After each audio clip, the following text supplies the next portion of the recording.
Welcome and assalamu alaikum everyone. If you come to the mosque before, you might have seen me before, but for those of you who don't know me, my name is Sasha and I work here at the wonderful Cambridge Central Mosque. We're really pleased to be able to bring you this information session on the COVID vaccine in partnership with Cambridgeshire and Peterborough, CCG, as well as our local authorities. I know a lot of you are here and you have lots of questions for our expert panel, but before we enter our Q&A portion of the session, we'll just hear very briefly from our panelists who've kindly lent their time to help us learn more and understand a bit more about the vaccine. So today I'm delighted to be joined by Dr. Fiona Head, who is the CCG's Medical Director. Dr. Amara will also be joining us. She is the GP at Nuffield Medical Road Centre. Vicky Hayward is also present, who is a representative from the City Council. And we also have with us Shahida Rahman, who's one of our trustees here at the mosque. Just before we begin, I'd just like to very briefly go over some house rules, let's say. As you notice, you are all sort of been muted upon arrival, but not to worry, during the question and answer session, if you just have a question, you can either write it in the chat, either here on Zoom, or if you're joining us on Facebook, you can write it in the comment section below.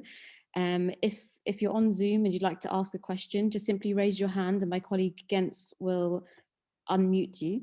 I'm sure we're all sort of experts now on Zoom, having worked from home for so long, but you will just get a pop-up that will just ask you to unmute yourself, that will allow you to speak. Once you're not asking a question, please just kindly put yourself on mute so that we don't have any disturbances throughout the session. We're all here to learn about the vaccine and understand more about it. So I just respectfully like to ask if we can all keep the questions related to the vaccine so we can accommodate as many people as possible in the little time that we have today. So if I interrupt you or if you're placed on mute, please don't be offended. We're just trying to get through as many questions as we can. So without any further ado, I'd like to pass over to Dr. Fiona Head, who will be speaking to us about the vaccine itself. Thank you very much, Aisha, and thank you for all of you out there on Facebook or on Zoom who are listening in. Important topic to discuss this evening, coronavirus vaccination. My name is Fiona Head. I'm a doctor, public health consultant as well, work for the Cambridge and Peterborough Clinical Commissioning Group. Our job in Cambridge and Peterborough is to buy healthcare for all the people who live in Cambridge and Peterborough. And we've had a really central role in making sure that the vaccination programme, which is nationally directed but rolls out locally for the best possible good for all our population. So good to have a chat about it this evening. So just a few messages from me. This time a year ago, we were sitting in front of some planning documents and we had no idea at all whether we would even get a coronavirus vaccine. It's amazing that the science has progressed so fast and so rapidly to give us a safe vaccine, which is actually much more effective than any of us thought it would have been back at that kind of planning stage. And all the vaccines we're giving out at the moment, and there are 3 in our system currently, so Moderna, AstraZeneca and the Pfizer vaccine are all very effective against coronavirus. And we know already from all the vaccines that have been given and watching what's happened in terms of people going into hospital, that they're about 94–95% effective at making people who get COVID not get COVID so badly that they don't have to get to hospital, or even not getting COVID in the first place. So these are really effective vaccines against severe COVID disease. And the other thing we've learned relatively recently with the new Delta variant is that to get the best protection, you need that second dose. And you may remember back in December, we were giving doses 3 weeks apart. We then had a look at the data and figured out that if we left longer between the first and second dose, you'd get better protection. And we now think that the best time interval between your first and second dose that you get maximum protection against COVID is to wait 8 weeks between your first and second dose. So really important that you go and get your second dose, particularly because the Delta variant, which is circulating, is a slightly different virus to the one we had a few months ago. And we know that that second dose will really boost your protection against the Delta we've got hanging around in Cambridge and Peterborough at the moment. I wanted to finally end by giving a plug for a website, www.thevaccinators.co.uk. I'll put it in the chat in a moment. This is a website with a list of all the places where you can go to get your vaccination. And there's a mixture there of sites where you can book if you want to be assured that you've got a slot, or sites where you can just walk up and get a vaccine because you want to get one short notice, or you're not the kind of person who likes to put appointments in your diary. So I really recommend that if you haven't had your vaccine, you go on that to book your first one. If you have had your first vaccine, have a look to see how you can get your second one at that 8-week mark. Thanks, Aisha. I'll stop there. Thank you so much. Dr. Fiona will be staying with us for the Q&A portion, so please have your questions ready. I'm just waiting to see if we have Dr. Amara joined us, but in the meantime, I'd just like to pass over to our Mosque Trustee to just offer a brief word about why we are offering the vaccine here at the mosque. So over to you, Shahida. Okay, good evening, everyone. Assalamu alaikum. Thank you for joining us, which hopes to be a very informative evening. I'm just going to say a few words about the misinformation that's going out on social media, and it doesn't seem to be declining. So that's why it's very important for us to have these kind of information evenings to be able to tell you about the vaccine and answer your questions. So the Cambridge Central Mosque, it's for Muslims to pray, but it's open to everybody, people of all faiths and none, and serving the wider community. So we first started to have these discussions about holding vaccine clinics at our mosque back in March 2021. And we've been talking about it ever since. So we have to remember that the devastating impact of the virus on many local families who've either lost loved ones or have fallen ill and ended up in hospital themselves. So we discovered in June there was a lower vaccine uptake within ethnic minority communities in Cambridge, and that was actually a huge concern. So Cambridge Central Mosque, they were approached to be able to hold these vaccine clinics, and the proposal was to target ethnic minorities, but also for the wider community as well. So since the easing of the restrictions back in July the 19th, the cases have continued to rise. The infection rates they remain significant, and the number of hospital admissions, they seem to be creeping up quite slowly, but it is a concern.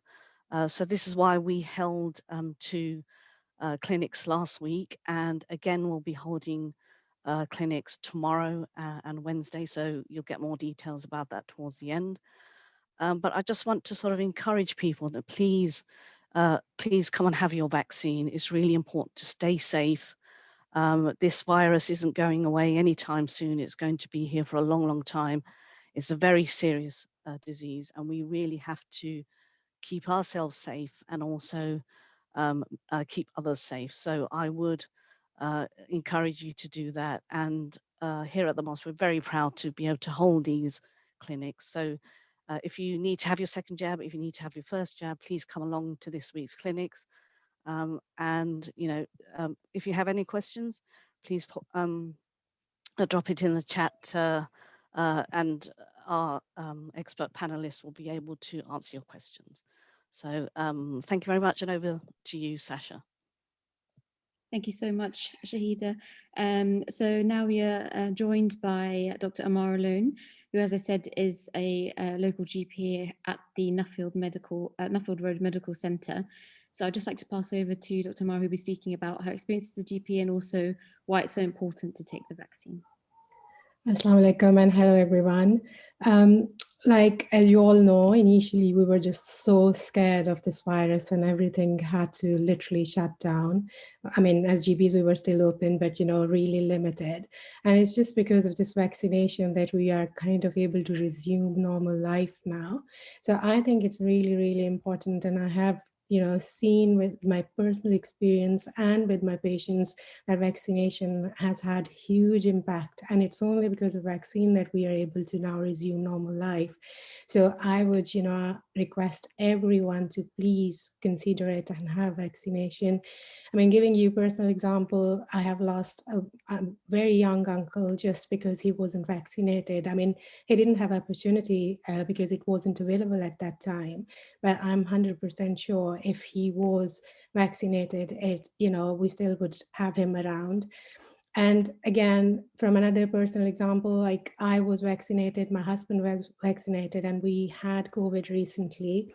My son brought it from school. And I think it's just because of vaccination that we had very mild disease. There was like nothing compared to what we were hearing from, people who had COVID in early days when there was no vaccination, and we were up and running in 2 weeks time, which is amazing. If I see some of my friends who had COVID when they didn't have vaccination, some of them still have like long COVID, which you probably know that is like you carry on having symptoms even after you're over your initial illness period, and it has huge impact on people's life. They can't go back to their work.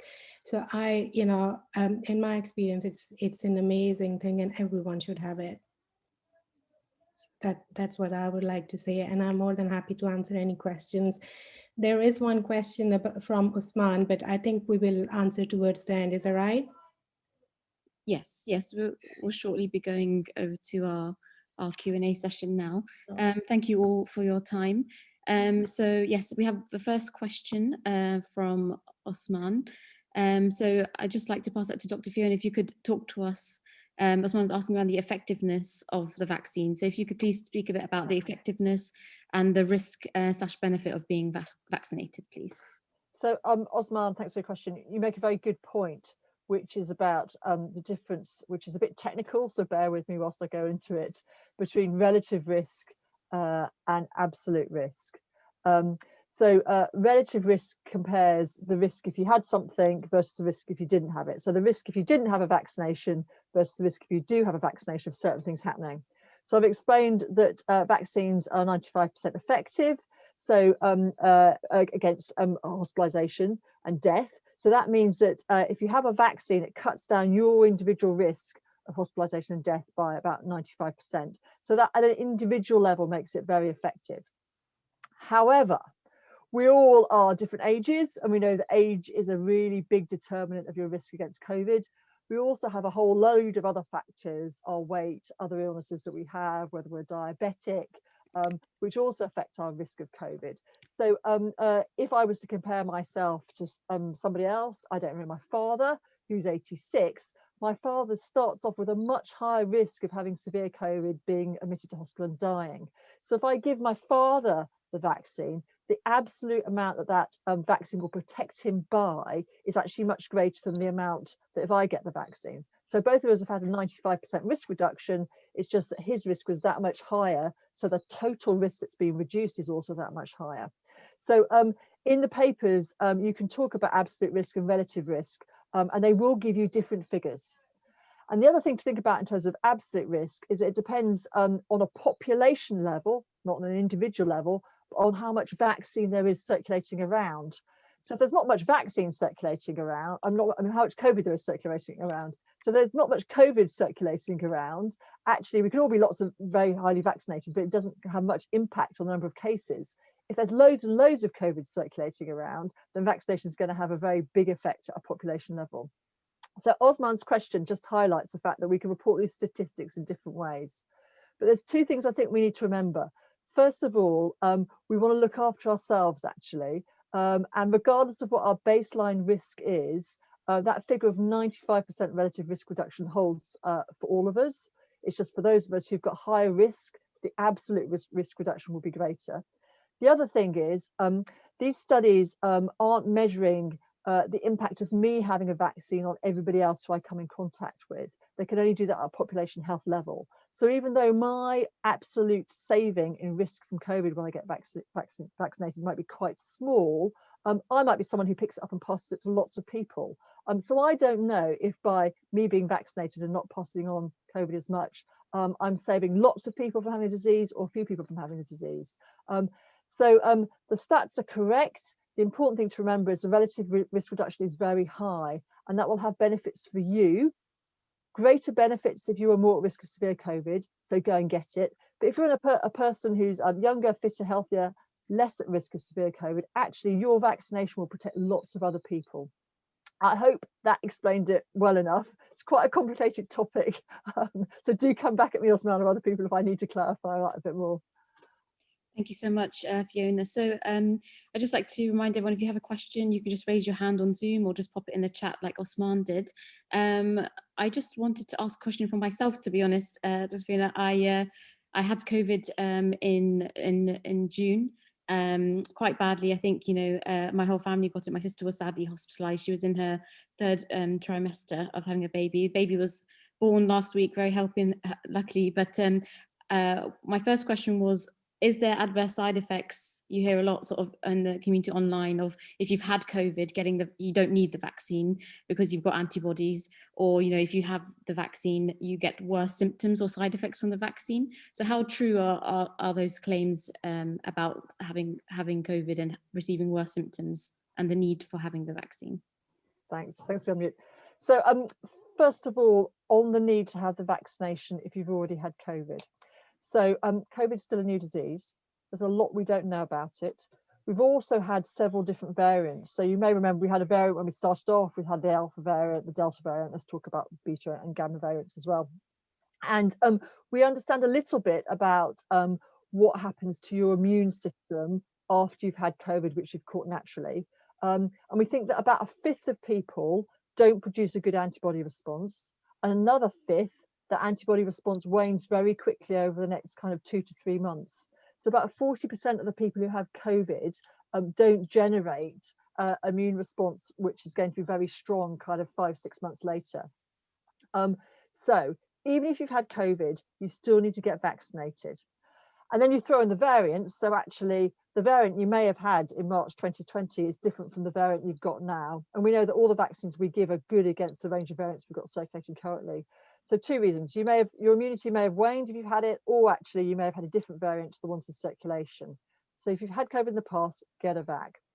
I think I've not seen any firm evidence yet that people who've had COVID in the past, when they have a vaccination, get more kind of pronounced side effects to anybody else. It seems like the vaccine is acting as a kind of booster to a bit of immunity that they've got already, if they're in that kind of 60% who had some, and it's not more likely to give them adverse side effects. So I wouldn't worry about the fact that because you've had COVID, you're going to get more side effects. If anything, the converse is true. So there's a little bit of a suspicion in the literature, and it is a suspicion, it's not proven, that some people who've had long COVID because they had COVID and then go on to have full immunisation, actually their symptoms seem to get a little bit better. I say it's a suspicion, the jury's a bit out on that, but definitely nothing to worry about in terms of an increased side effect profile if you've had COVID previously. It will boost your immunity if you have had it, and it's altogether a good thing to do. Can I add one final thing? And I think it came out in your story, Station, that actually some people who have had immunisation are still getting COVID, but they are almost always getting COVID, which is not nearly as severe as the COVID they might have got if they weren't vaccinated. And that's a pattern we see in quite a lot of infectious diseases, that actually we vaccinate against them. You still maybe pick it up a bit, but the disease you get at that point isn't nearly as severe as if you hadn't had the vaccination. That means that we still need to think about all those other things that we need to do to protect each other from COVID, even when we're vaccinated. So making sure we've got good hand hygiene, we've got our face masks on, ventilation, really important.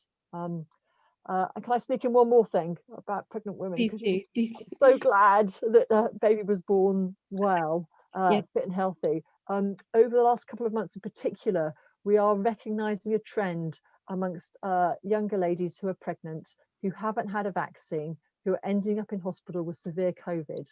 And very sadly, we're also beginning to recognise in some of the data that having COVID whilst you're pregnant increases your chance of having some of the not so good things happen while you're pregnant, like high blood pressure or babies being born a bit early. Now, the numbers that occurs to are really low, so I don't want anybody who's out there listening who's pregnant and who's got COVID to worry, but it is the case now that we're definitely recommending, if you're pregnant, make sure that you're covered for COVID, and ideally, if you can, get covered for COVID before you get pregnant, because that's going to do the best, be the best protection for you and your baby against this disease, which we now think is not great to get in pregnancy.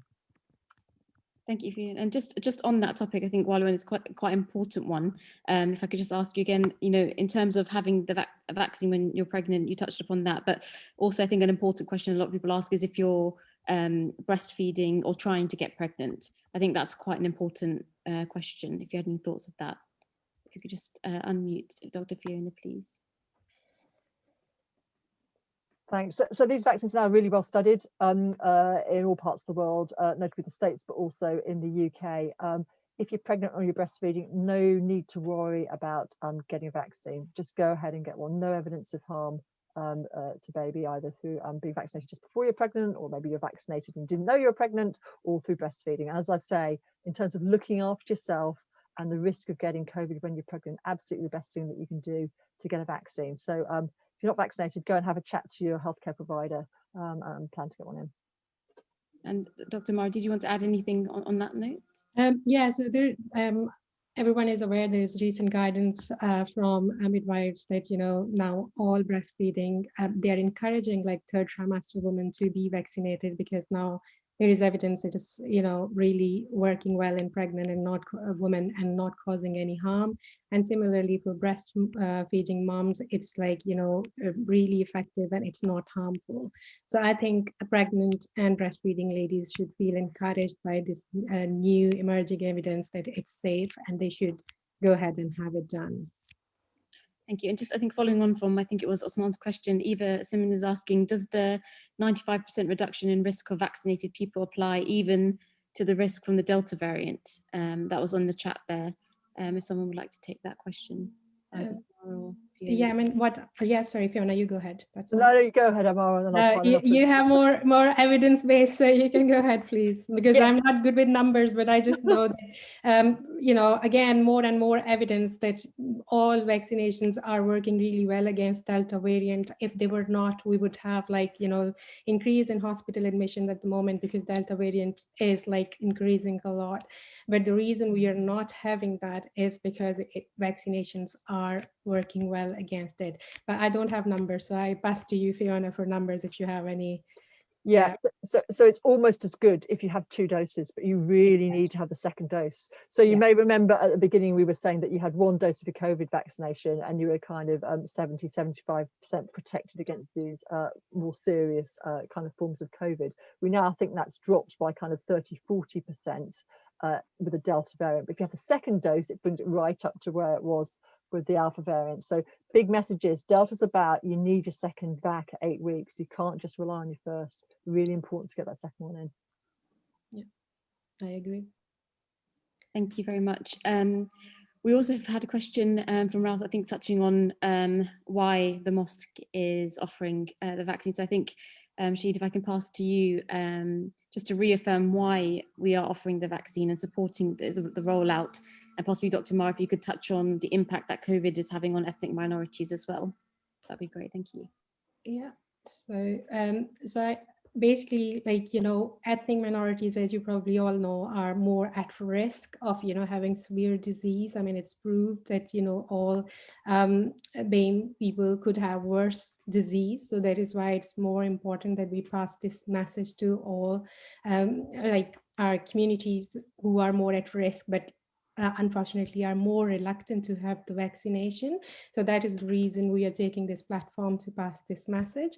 And also some people who are, say, again, ethnic minorities, there are some who basically can trust us more in some ways. I don't know, like, whether that's the right thing to say or not, but, you know, if it's coming from someone who they can relate to, and, you know, I think that is why we're trying from this platform to pass this message, because I know there are some of my friends from ethnic minorities, my aunties, my uncles, who are reluctant to have it, and there are some myths around COVID vaccination. And I think it's really important that we come forward and tell them that, you know, this is they shouldn't be worried about anything. Like, you know, there are things, some of us as Muslims worry whether it's halal or not, and it is absolutely halal.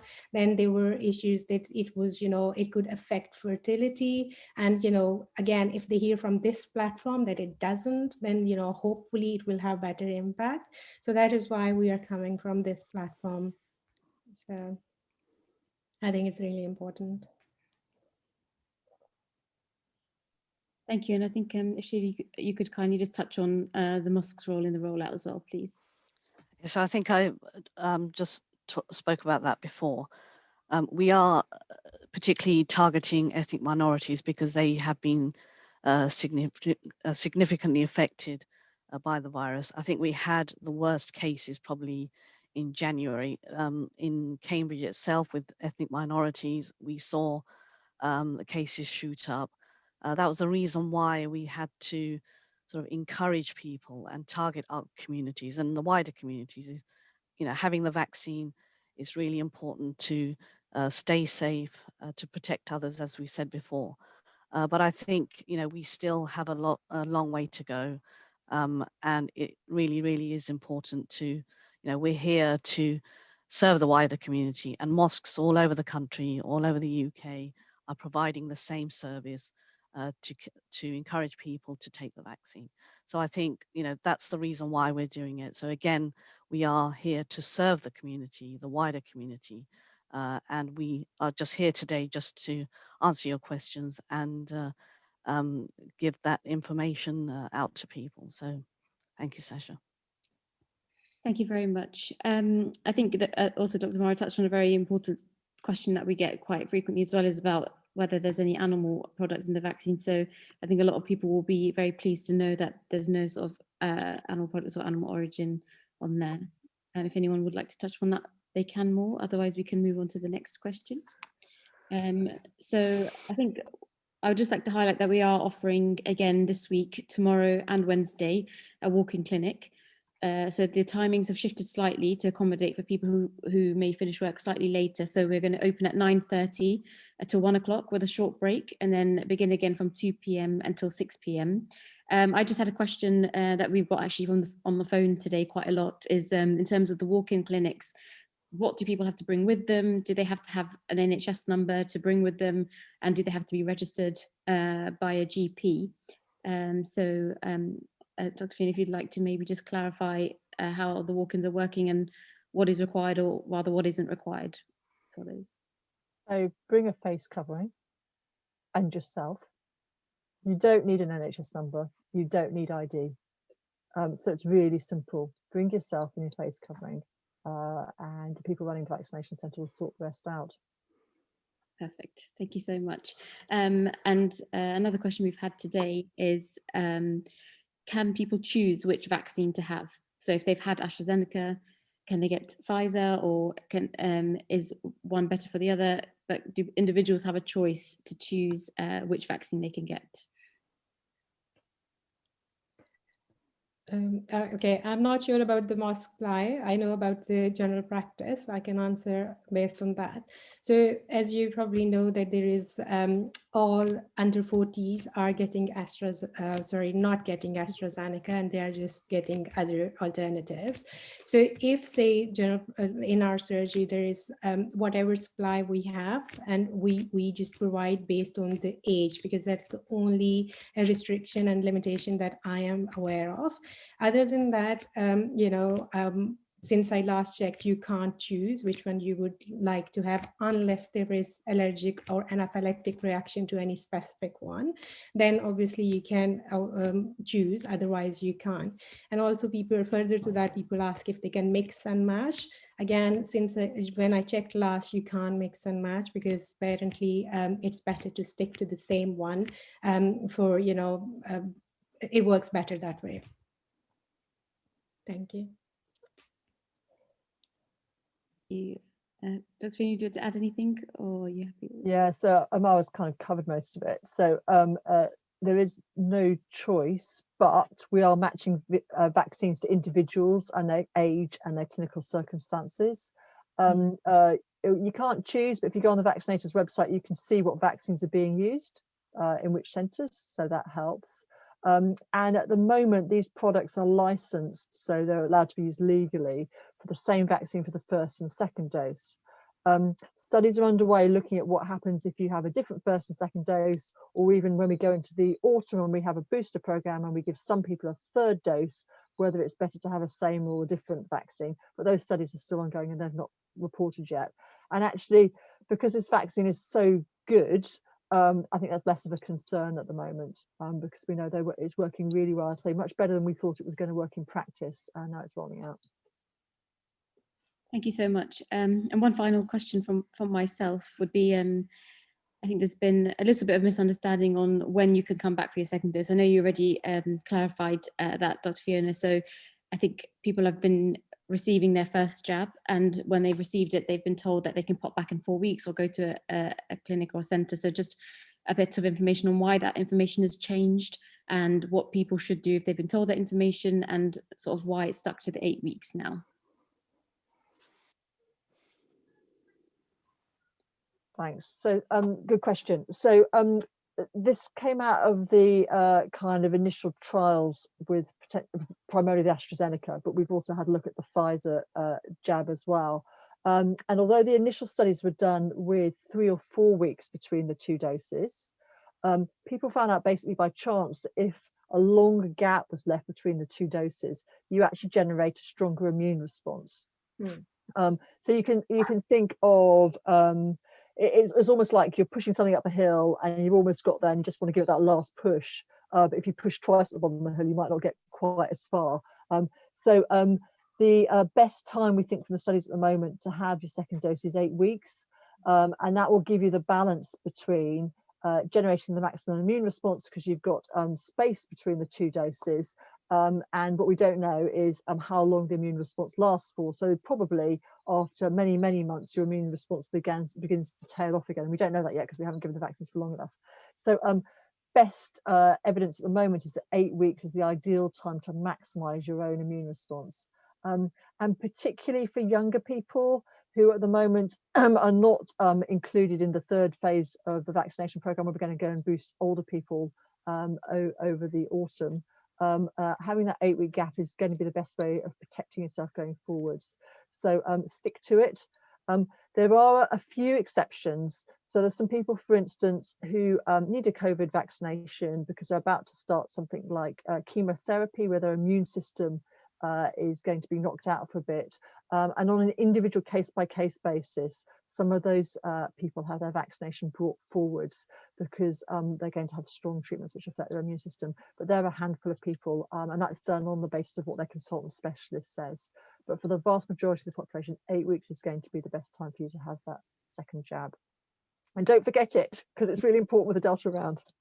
Thank you very much. I'd just like to ask my colleague to just sort of like Vicky Hayward from the local authorities, I'd just like to say something about support for the vaccine, if that's possible, please. Hi there, thank you, Sasha. That's really helpful. And so my name's Vicky. I work for Cambridge City Council. And previous to the pandemic, my work involved working with communities and organisations across the city, mostly focused on supporting community connections and grants and that type of work. But I have been working on the pandemic over the past year, and it's great to work with all you guys who are on the call. I just wanted to pick up on some of the questions that we've had in the chat, which are picking up some concerns we've got around people being forced to have the vaccine. So I'll just touch on that if I can, and the doctors might want to come in afterwards. Cambridge City Council and the other local authorities and the CCG are really clear. We're not, our aim is not to force people to have the vaccine. What we're doing is trying to give people a choice for having the vaccine, but we want people to make an informed choice. There's a lot of misinformation that circulates on social media. There's a lot of misinformation on the internet. You can be circulated things on WhatsApp, which really don't have any evidence base to them. And what we're trying to do today and throughout the whole vaccine programme across Cambridge and Cambridgeshire is really highlight that people can have access to and find the correct medical advice for themselves and be given all the information so that they can make an informed choice. People are entitled to not have the vaccine, and that's okay if they've made an informed choice and have weighed up everything for themselves. So today's information session is really to give people information and guidance on where they can find that information, who they can talk to if they're concerned or have concerns about, if they're hesitant, if they're nervous, if they've read things that have made them worried. Come and talk to people who work in the medical profession. Come and talk to people who understand the vaccine, just like Dr. Fiona we've got on the call today, and find the correct information, not necessarily things that might be misinformation or misleading. Thank you so much. So just give it a more second if anyone has any more questions. Okay, we've just got one come in now. A question is, if if someone's come from abroad, for example, from Bangladesh, and they've received a vaccine that we don't offer in the UK, what are their options in regards to the second dose, and what do we do? Okay, so what I have read, guidance is that you try to cater their needs and find if we have the option available, and then give them the same one that they have, taken the first dose of. But if not, then you, I think, still give them a second dose of whatever available options we have. That's exactly right. So there's quite a lot of guidance with all our vaccine providers about what to do. Match if you can, otherwise go ahead, give a second. So still turn up, basically, Yeah. and the person giving you a jab will listen to your story and sort it out for you. Great, thank you so much. I think we do not have any other questions.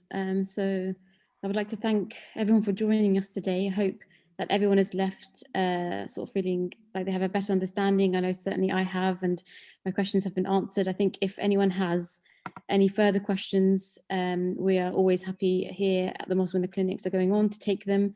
We will be, like I said, running clinics on Tuesday and Wednesday this week.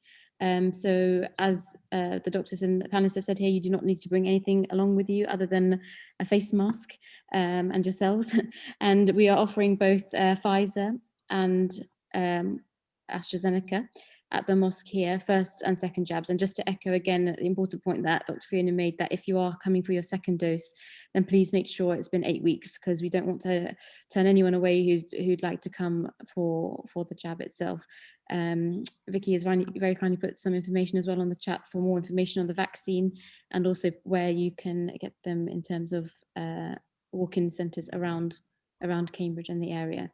More information can be found on our website and on our social media platforms.